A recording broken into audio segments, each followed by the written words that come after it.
We've got a talk called Epidemiology of Software Vulnerabilities, a study of attack surface spread by Kimberly Price and Jay Coons.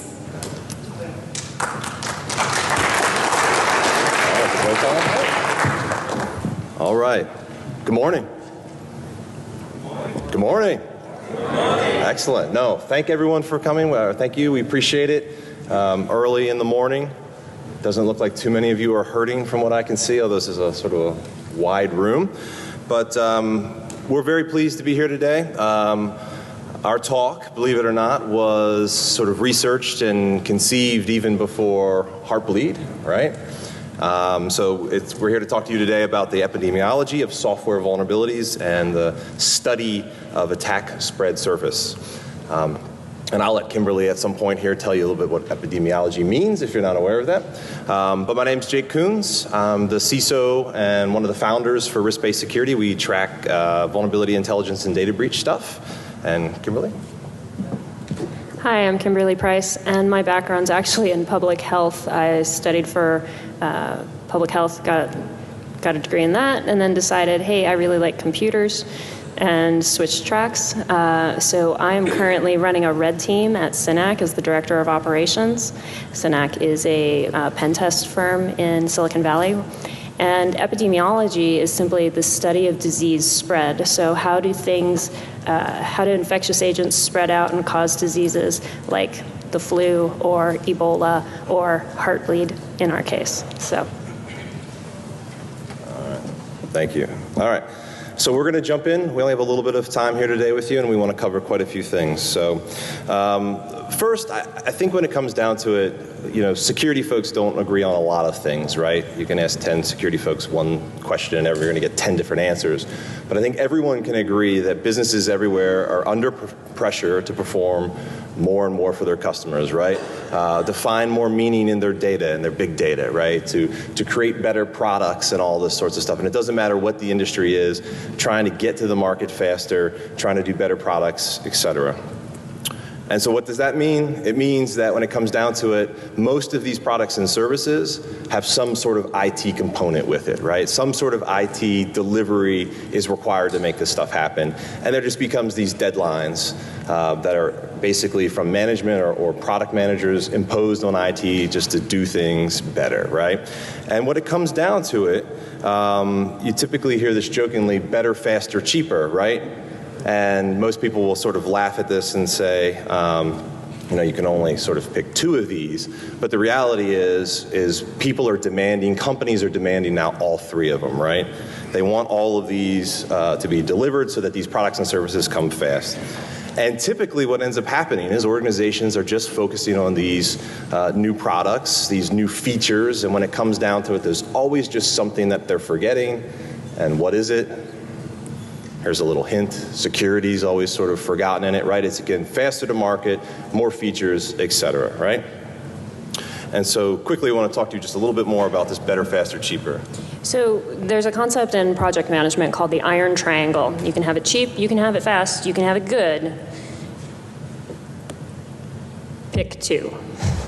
And open source software and third-party software is helping us accomplish this central state of nirvana where we can get closer to having all three.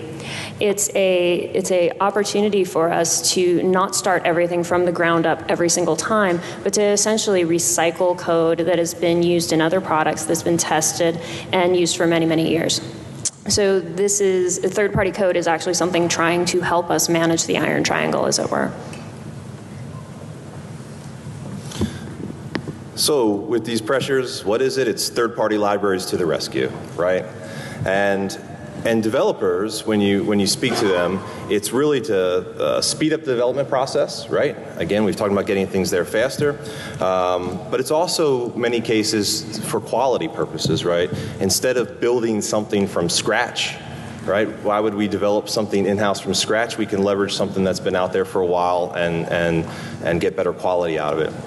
The other thing too, in speaking to a lot of developers, and maybe some developers in the room will nod their heads, when it comes to it, a fair amount of time is, I don't need to worry about security. I use these libraries, right? Why would I need to care about any of the security stuff you're talking about? I just make these calls to these libraries and things just work, and that's why we do that. And then when you dig a little bit deeper, asking questions about what that really means, then you see a lot of developers' eyes sort of open up and then maybe get a little concerned, et cetera, right? All right. So we've set the stage a little bit about what we're talking about. Now we want to talk a little bit about what is the problem. And really the biggest problem right now is this is something that is really hard for organizations to get their arms wrapped around, right? I mean, what is going on here? And that is probably the fundamental problem. So there are so many of you in the room with us today. This is fascinating. We're actually really pleased that you're here, right? Whether it was Heartbleed motivated or not, we'll never know. But lots of companies right now are really struggling with what is this whole library thing. So when you go to look to try to find information about third-party libraries, it's few and far between still, to be quite frank.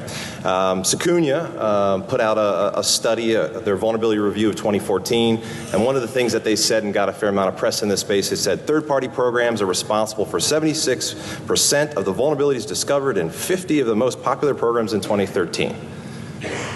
All right, does everyone know what that means? Or early in the morning, right? So what's interesting is if you, on the surface, you look at this, you sort of think, hey, this is addressing and talking about this third-party library issue that we're talking about. But like most reports that come out, when you examine them and try to figure out what's going on, usually you find quite a few flaws. It's an interesting report, the way that things are counted. But really, the real thing is here, even though the statements support what we're talking about here today, this has nothing to do with third-party libraries, right? This is them looking at sort of vulnerabilities and what they'll say is third-party programs, but really what they're saying is non-Microsoft programs. That's what they were tracking, right? So this isn't really helping us so much. So if we take a step back and a little bit of an eye chart, but here's some vulnerability statistics, and we're not going to get in today the merits of counting vulns and why that's good and bad. There's plenty of information on that out there. But just at a high level to talk about orders of magnitudes here, we're still seeing poor code being written, right? I mean, this is just what's going on. And so if you look at sort of the numbers over time, this is from the OSVDB project, you can see that there's still about 10,000 vulnerabilities a year coming out, right? And that doesn't even include sort of tracking issues in the cloud or multi-tenant environments and that sort of stuff, right? So there's a whole slew of vulnerabilities that are not even in these accounts. If you slice it a little bit more with a different sort of eye chart, what this is just trying to show you here is that it's not just sort of the number of vulnerabilities that's alarming, it's also the types of vulnerabilities, right? So you figure, 10 years later from us talking about things like cross-site scripting, SQL injection, that we would maybe have eradicated them by now, right? And that it just sort of isn't the case, right? And you can see here on this sort of line chart here that cross-site scripting still is the most tracked vulnerability, right? So we're not even seeing normal sort of 101 vulnerabilities being squashed out. And then comes Heartbleed, right? And again, most people prior to Heartbleed weren't hearing much about these third-party libraries. We joke that a fancy logo can go a really long way, right? And so data breaches, right? You hear about them all the time on the news, without a doubt, right? Whether it's Target or these new accounts compromised, you're hearing about data breaches all the time. Vulnerabilities, maybe from time to time, but can you think of anything in a long time like Heartbleed that was everywhere, right? The logo and the Heartbleed was all over the media and all over the place. And so it really started bringing people's attention to it.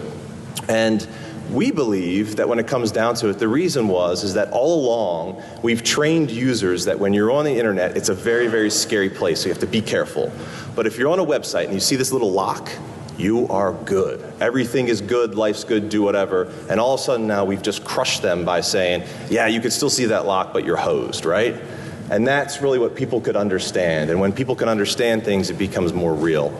And so that, it's interesting because since Heartbleed, OpenSSL has had several vulnerabilities come out. Some could be argued worse, and you haven't heard a single thing about them. Maybe it's because they didn't have a fancy logo, or maybe it just isn't they couldn't really sort of understand and comprehend what was going on. So what happens, and when people start realizing that everywhere they go there's a problem, people start thinking about things like systemic risk, right?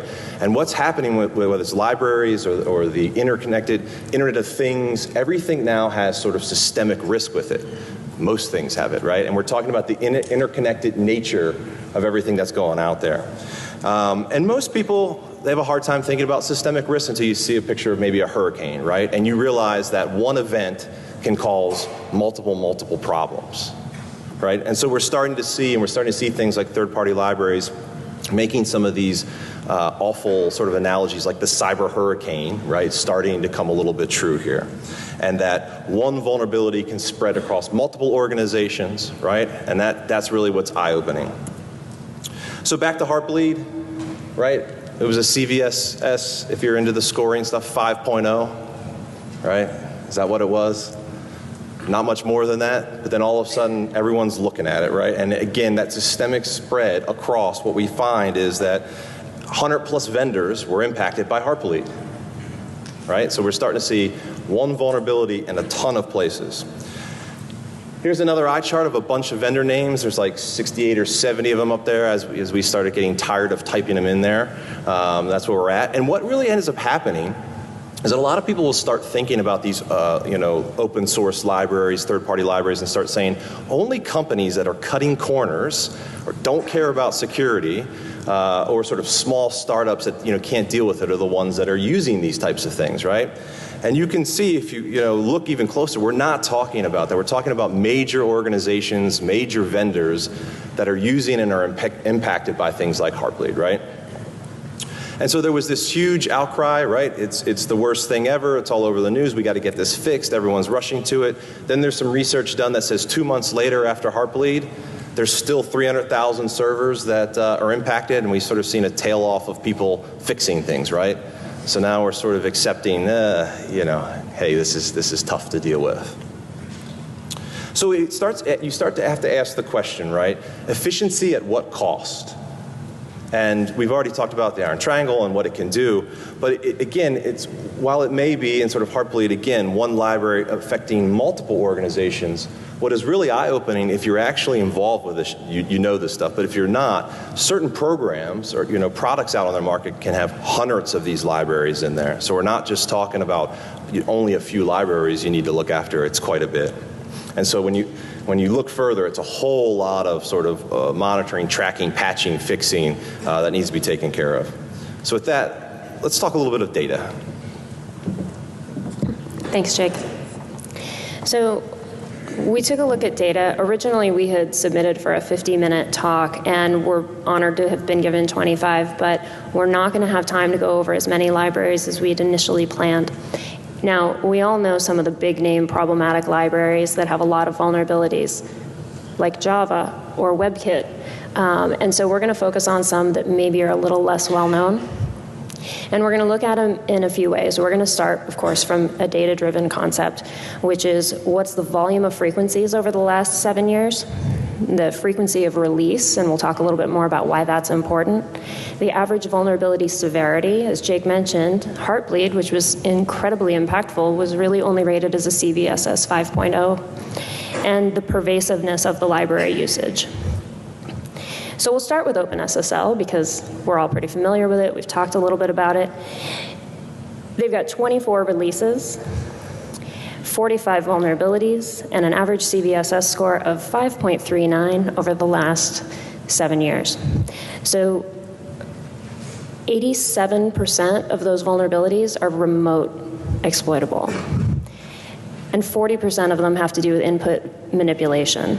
So someone's manipulating the input remotely and resulting in exploitation of a vulnerability. And it's releasing updates 1 to 6 times a year, and that's a pretty wide range. The reason this is important is if you're only updating your libraries with every major release of a product, you're probably missing some important security updates. And so release cadence starts to come into play when you think about what libraries do I want to use as a developer. So this is, as Jake mentioned, used in a lot of places. Let's talk about some of the online stuff. It's used in Gmail. It's used in Tor, which I know folks here tend to really like using. It's used in LastPass. It's used in WordPress, GoDaddy, Box, VMware, Netflix, Tumblr. I kind of got tired pulling down icons, so here's a whole bunch more. It's used in a lot of products everywhere, and all of those products needed to update. So let's talk about FreeType. FreeType has on average 2 releases a year. They've got 50 vulnerabilities in the last 7 years with an average CVSS score of 7.89. FreeType is an interesting one because it's included in WebKit, but it's also used independently. And so what's using FreeType? FreeType is a font parsing engine. So parsing fonts is hard. And so if you can use a library that's been tested and vetted, that helps. And so on the FreeType page, they indicate over 1 billion devices are using FreeType just in these vendors' products. But we dug a little deeper and looked across the internet and saw that it's also used in OS X because it's in WebKit, it's in Firefox, OpenJDK, OpenOffice, StarOffice, Ubuntu, Gentoo, Solaris, you name it. It is in an American Girl video game for children on the PlayStation. It is in a lot of stuff. And okay, so it's font parsing. Well, FreeType CVE 2011-0226 had a CVSS score of 9.3. It was a vulnerability that was used in Jailbreak Me on the iOS. And this vulnerability, if it were only locally exploitable so that the owner of the iPhone could jailbreak their device, would be a terms of use issue. But it wasn't. It was remotely exploitable. And so what happened was there was a problem with the input manipulation, or they were able to manipulate a parameter that allowed the pointer to be misused in the stack, and it gave remote code execution. So now we have a pretty significant problem where people can't use their browser or potentially HTML email or anything that is parsing a font without risking exploitation. Okay, libpng. Okay, libpng is used for graphics rendering, and that is their logo? Okay. Very fancy. Okay, so they have 26 vulnerabilities, 3 releases per year, a little bit more manageable, average CVSS score of 6.8. And you're thinking, okay, you're talking about releases per year, you're talking about how many vulnerabilities. These two things are interrelated.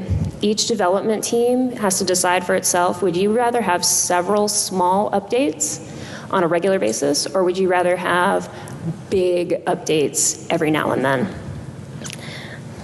Okay, we've got the 10-minute warning. We're going to move a little faster.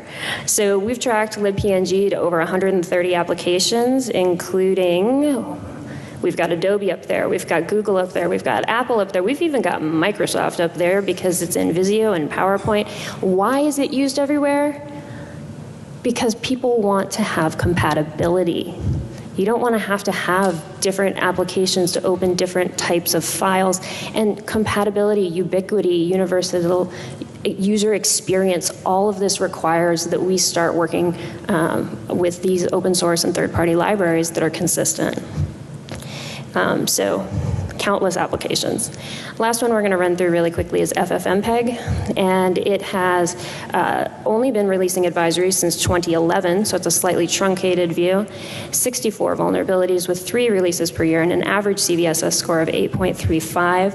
This is a lot of fixes when they do release, at least in the first couple of years, as you can see. And this is a complex piece of video processing software that everybody who uses it has to do a little bit of customization to work it into their system. So every time they have an update, it's not just shimming in the new version, it's making it work in your product. So it'll do your video work for you. You might be seeing some of the same logos coming up, and that's because we end up seeing products that are using open source code are using a lot of different libraries, and so they're having to update on a regular basis, again, for multiple things. It's not just, oh, I have to update OpenSSL a couple times a year. I have to update OpenSSL and FFmpeg and libpng, and all of these libraries all release on different cycles. So I'm going to turn it back over to Jake. So, you know, we're painting sort of a doom and gloom picture that no one's doing anything, but it's not entirely true, right? So there are some things that are currently being done, and people are trying to find some ways to make people accountable and look for better accountability moving forward, right? So there's already some attempts in place. But what always comes up, right away is this sort of open versus closed source debate, right? Like Heartbleed comes out and then it's all of a sudden just don't use open source because open source is awful, right? And what you'll hear people say all the time about open source is that it's actually secure because everyone can look at it, right? And that's so everyone can look at it. They can find bugs easier. It makes it shallow, find these bugs, and that's why it's more secure. But the reality is everyone could look at it, but they don't, right? And so that when it comes down to it, accountability is deferred for the most part. So then, obviously, people will say this means that closed source is more secure, right? Because no one can review it and find these problems easily, and it's supported by enterprises. So clearly, closed source is great code, right? And we've already talked sort of at length showing you some high-level stats on vulnerabilities out there. And the reality is bad code is just that. It's bad code. And it doesn't really matter where it is, open or closed source, and it exists in closed source, right? But it always comes back to show me the money, right? And a lot of people believe that money is the answer, right? And that money is what we need. And so if you look at a lot of these projects that are out there, or if you've ever had the pleasure and displeasure to get involved in some of these open projects, you'll find that they are definitely not funded the way that you would hope they would be, and then the resources and people donating time and volunteering aren't there as well, right? So we've started to see some folks trying to put money into these projects, right? So we've started to see bug bounty programs, right? Bug bounty programs are definitely all the rage. We've seen the Internet Bug Bounty program out there that does focus on things like OpenSSL and some infrastructure things. And again, it's trying to crowdsource more eyes to look at these pieces of software that are critical for our infrastructure. Also seeing code audit initiatives out there, right? TrueCrypt, OpenSSL, et cetera. So what are the results, right? We see a crowdfunding thing go up trying to raise $100,000. I think it's stalled out at $7,200, right? So that's where our money's being put. OpenSSL, the foundation comes out and basically says, hey, we should have 6 full-time developers and it shouldn't be on all of you guys. It should be on the big companies that use us.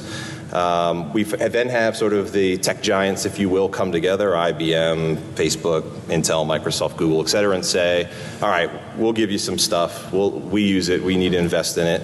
And at the end of May, they get 2 full-time developers, right? So that's a start. It's not the 6 that they wanted, but 2's on the right track. And there's also funds now to review and conduct a security audit of OpenSSL. We're also starting to see people that are saying, you know what, the only way to have quality is to fork the code and own it entirely, right? And so we're seeing things like, Google with Blink from WebKit and BSD with LibreSSL for OpenSSL, right? And this is also, you're starting to see things like Google coming out with Project Zero, right? Really investigating and looking into the bugs and certain things that we rely on. But as a customer, it's interesting because when you're sitting there trying to figure out what to do with these things, the first time that we see a release of the OpenBSD LibreSSL, you see a report that comes out saying it's very problematic, right? Things are wrong with it. And you see words like catastrophic failure and unsafe for Linux. Okay, well, I thought it was being forked because it's going to be better, and you see this. And then very quickly, the next day afterwards, you see the OpenBSD team go back and say, completely overblown. By the way, we've patched it right away. And it leaves you sort of as a customer trying to figure out, again, what should we be relying on here? What should we be doing? And it makes it hard to figure out what some of those actions may be. And so Kimberly's going to talk to you a little bit about actions. So we're not saying not to use third-party code. It's important. It's necessary. We're simply saying we can't eliminate the risk. How do we manage it? We've got to move forward. So we're all in the echo chamber of security. We know this is a problem. Help educate your development teams on what they're committing to. When they're choosing a library to use, when they're looking at their options, make sure they're aware of the vulnerability trends and that they have a realistic view of how many resources they need to support that, and that they have a clear prioritization model, because you don't want to try to figure out prioritization when something's going very, very badly. Bad decisions are made when people are panicked. And try, if you can, to find areas where you can make design recommendations to them that will minimize their risk. If they can sandbox libraries in a way that minimizes the exploit impact if a vulnerability is found, do it. what does that response process look like? Does it end in denial or panic? No, this is a bad response process. What you really are going to be looking at is when you identify an issue, assess the impact, dev and test the fix, you're going to release it with a CVE, and then you're going to have the post-release communication to your customers. But oh, hey, wait, that vulnerability wasn't in your code. You find out about it when the third-party library releases the vulnerability, and now your development cycle starts. And now you get to start doing the impact assessment and deving your code. And your customers don't even get a chance to patch until much later in the vulnerability lifecycle. So this is why having a really clear incident response process is important if you're using third-party code. Monitor your libraries, know what you're using. If you have no idea what's in your code, your legal team may actually be helpful. They have lists of things for compliance reasons. They should know what you're using. And so that's a starting place. But code like Black Duck, Palamita, that can help you know what's in your code real time. Vendor security testing, don't just test your product, test the libraries that are in it.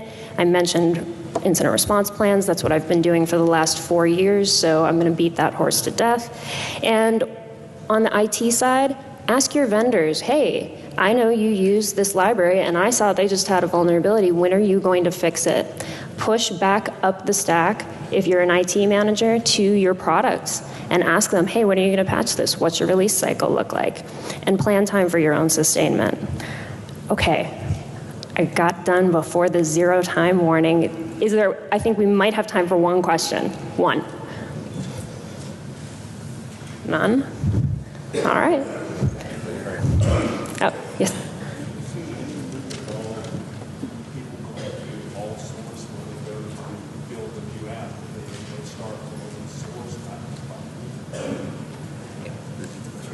I couldn't hear it. I'm sorry, I couldn't hear it. Do you see any movement of people taking, when they build an application, go through a build process, going from third-party source, not just binaries? The companies that I have worked at in the past have simply been using the third-party libraries. Just the binaries? Yeah.